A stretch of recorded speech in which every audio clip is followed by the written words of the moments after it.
Hi again. It's 3:18 a.m. September 11th, 2013.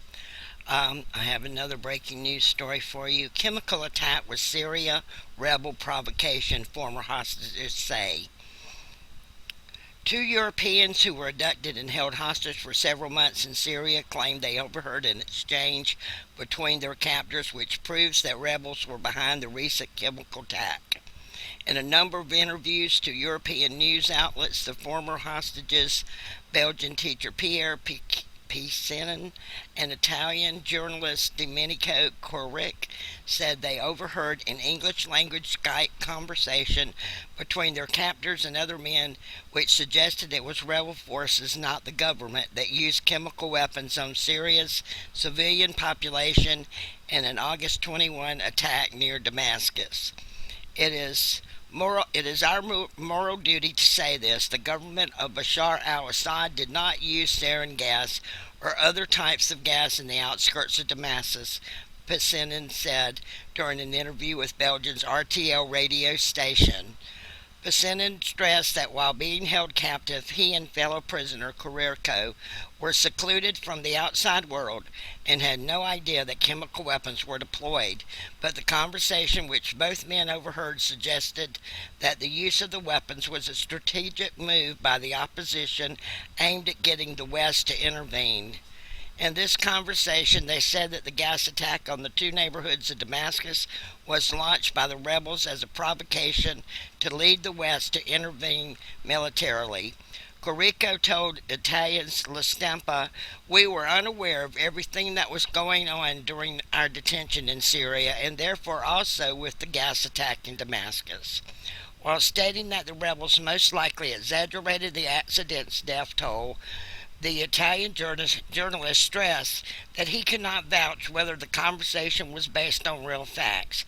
However, he said that one of the three people in the alleged conversation identified himself as a Free Syrian Army general, the Stamper reported. Based on what both men have learned, Piscinin told RTL that it would be insane and suicidal for the West to support these people. It pains me to say it because I've been a fierce supporter of the Free Syrian Army in its rightful fight for democracy since 2012, Piscinin added. Quirico seems to agree with Piscina's assessment. I am extremely surprised that the U.S. could think about intervening, knowing very well how the Syrian revolution has become international jihadism, in other words, Al Qaeda, Corrico said, and as quoted by Italy's Quotidiano Nazionale. Sorry about that. These names are tongue twisters sometimes. The 62-year-old Lastampi journalist believes that the radical Islamic groups operated in Syria to topple Assad want to create a caliphate and extend it to the entire Middle East and North Africa. In a number of news appearances, both Corrico and Piscinin shared stories of how they were subjected to two mock executions, beaten, and starved during their 5-month captivity. These have been very tough months. We were beaten on a daily basis. We suffered two mock executions, Corrico told reporters upon his arrival in Rome, FP reported. There was sometimes real violence, humanitarian bullying, mock executions. Domenico faced two mock executions with the revolver, Piscinin told RTL. Both men were kidnapped in Syria last April by a group of armed men in pickup trucks who were believed to be from Free Syrian Army. According to Piscinin, the captors soon transferred them over to the Abu Ammar Brigade, a rebel group more bandits than Islamic. We were moved around a lot. It was not always the same group that held us. There were very violent groups, very anti-West and some anti-Christian, Piscinin said.